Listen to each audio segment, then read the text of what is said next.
Porcentagem. A gente vê muito falar em porcentagem durante o nosso dia a dia. Sempre a gente está vendo, é tanto por cento disso, tanto por cento de aquilo, desconto de tantos por centos, a gasolina aumentou tantos por cento. A gente sempre está escutando sobre essa palavra porcentagem, então por cento. Porém, a gente deve tomar muito cuidado porque porcentagem é um valor muito relativo. Porque eles têm que ser aplicados sobre algum outro valor. Então, o valor que ele irá representar vai depender do valor no qual ele vai ser aplicado. Tipo, Maria recebeu uma quantia de R$ 100 mensalmente. E Antonieta recebeu um valor mensalmente de R$ 1.000. Ambas passaram a receber 5% a mais com relação a esses valores. Como é que ficaria? Pra vocês verem como é muito relativo. Maria. Desculpa, bem que é mais, viu, pessoal? Maria recebia R$ 100.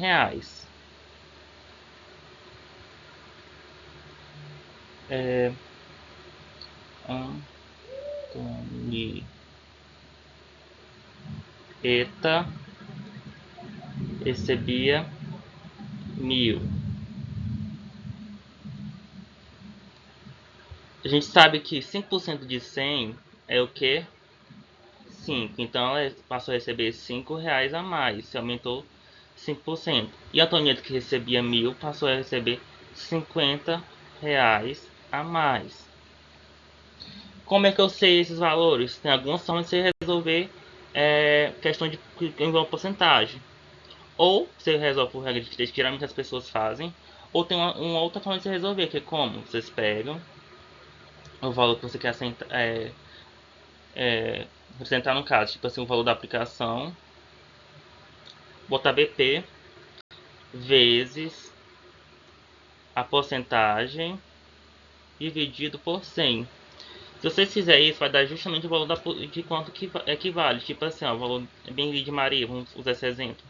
Ela vai aplicar 5% de R$ 100 dividido por 100. Vamos lá. 100 vezes 5.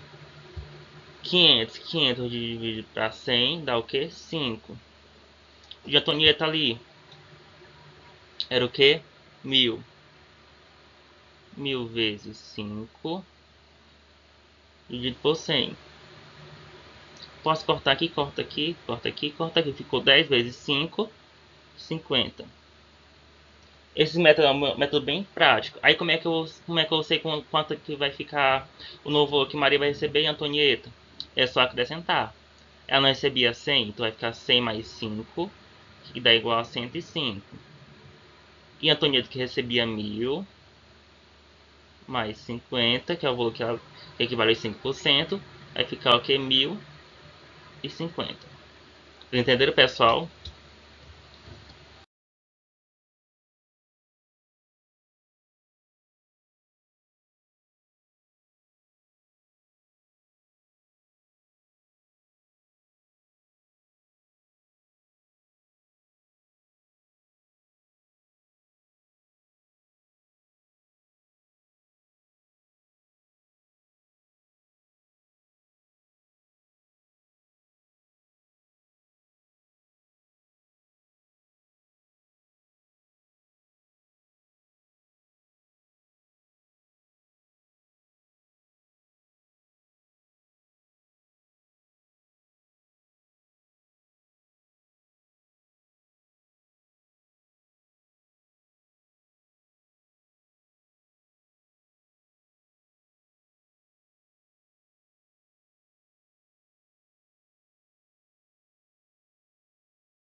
Então, pessoal, juros compostos. Nos juros compostos, diferentemente do juros simples, que nos juros simples a aplicação é sobre o capital inicial, nos juros compostos vai ser sempre considerado o valor da parcela anterior, que geralmente são vários meses quando a gente fala de juros compostos. Então vamos lá. Se a primeira parcela, o valor da primeira parcela vai ser calculado considerando o capital inicial, o valor inicial. O da segunda parcela vai ser calculado essa taxa sobre o valor da primeira parcela. Da terceira parcela, sobre o valor da segunda parcela. Isso sempre considerando o valor da parcela anterior. Grave essa informação. Vamos lá. O M, como eu já falei de juros simples, vai ser o montante, seu capital e a taxa e teu tempo. Percebe qual que é essa diferença da forma dos juros simples para os juros compostos? É que o T vai sair dentro do parêntese para passar a ser o expoente desse parênteses aqui, que é 1 mais a taxa. Então vamos lá, pessoal, calcular.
Rendimento.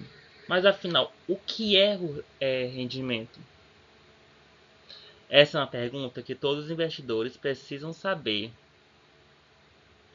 O rendimento pode ser facilmente definido como o percentual de remuneração do dinheiro aplicado, ou seja, o quanto obteve de retorno com a aplicação. Ou seja, o rendimento será o dinheiro obtido após aplicação de uma certa quantia, ou seja, em poupança ou em algum investimento na bolsa de valores, essas coisas. Mas o rendimento vai ser aquele dinheiro total? Não, o rendimento vai ser a diferença entre o capital inicial que você investiu, seu dinheiro que você investiu, e o dinheiro que você obteve. A diferença entre esses dois valores vai ser o seu rendimento. Então vamos lá continuar.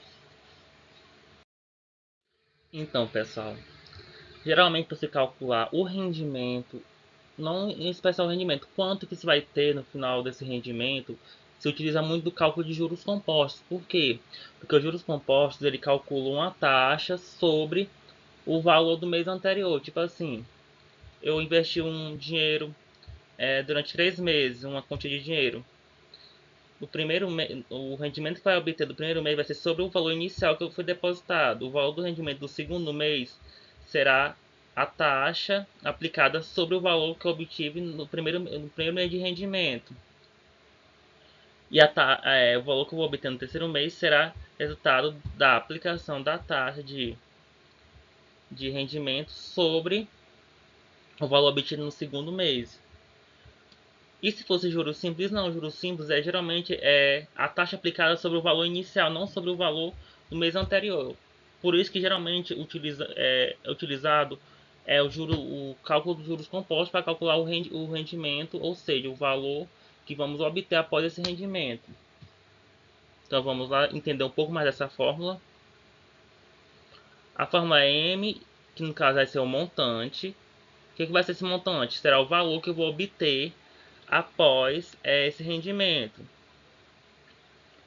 O C vai ser o capital, que no caso é o capital, vai ser o valor que você vai investir inicialmente nessa cadeia de poupança, nessa bolsa de valor. O dinheiro que você vai investir vai ser o capital, vai ser o valor inicial.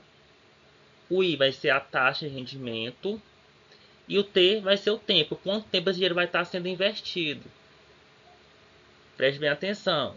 O tempo você tem que estar prestando bem atenção, porque a taxa vai vir 2% ao ano, tanto ao ano ou tanto ao mês.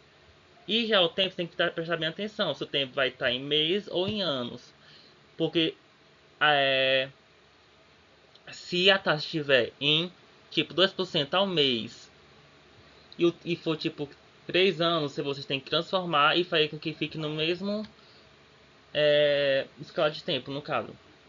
Tem que ficar, ou você bota a taxa em anos, ou então você transforma esse ano em meses. Mais ou menos isso. Eu vou entender mais quando for fazer os exemplos. Então, como é que vai ser essa forma para calcular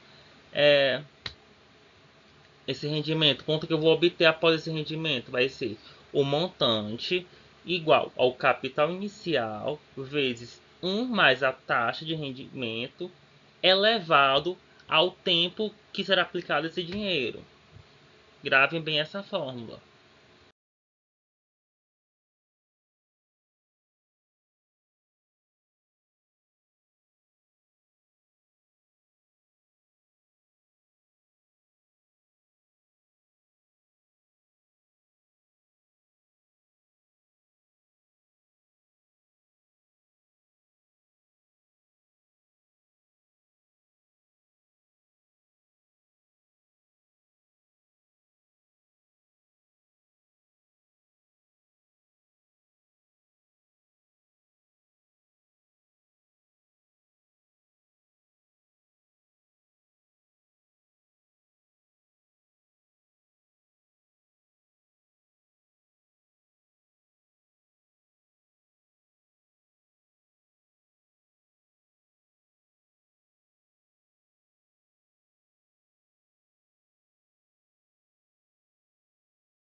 Pois bem, pessoal, preço de custo e preço de venda, mais precisamente agora a gente vai estar falando um pouco sobre operação sobre mercadoria.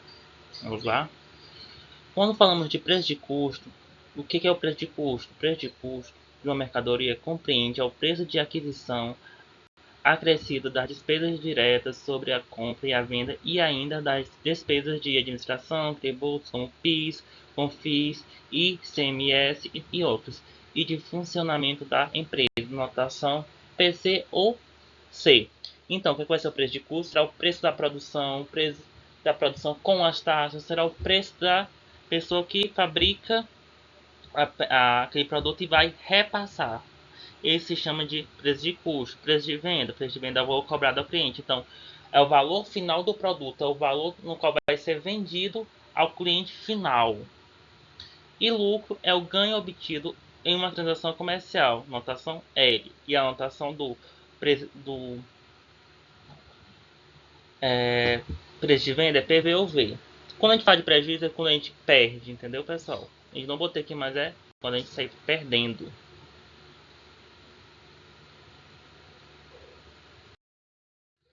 Então, pessoal, agora a gente já está falando aqui um pouco sobre lucro e prejuízo. Como é que a gente calcula esses valores depois que a gente sabe se a gente teve um lucro ou um prejuízo?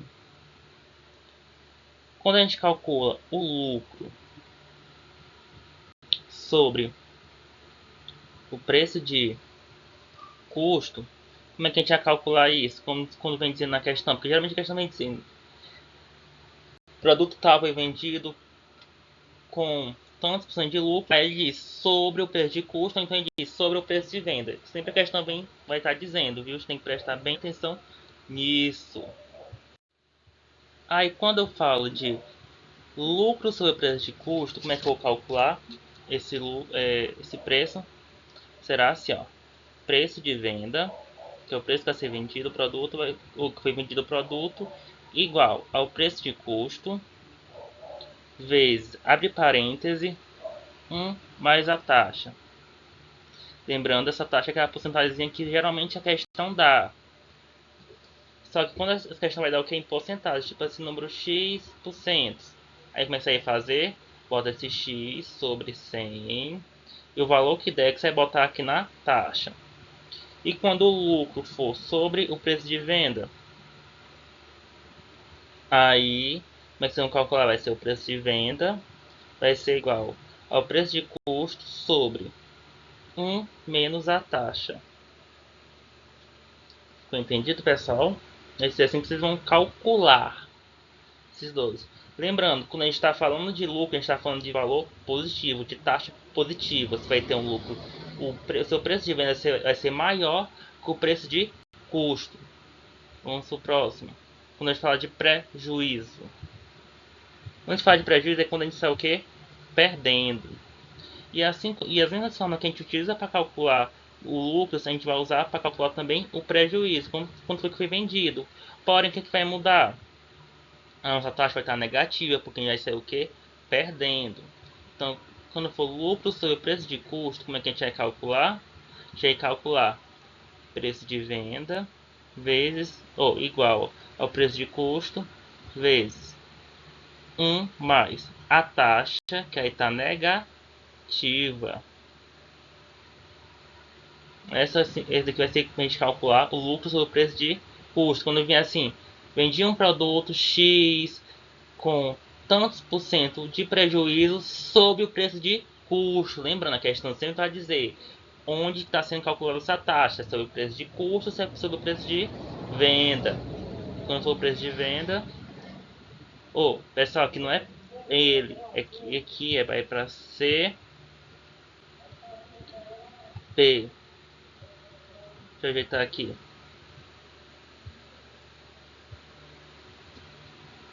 Que eu confundi ali olhando pro lado.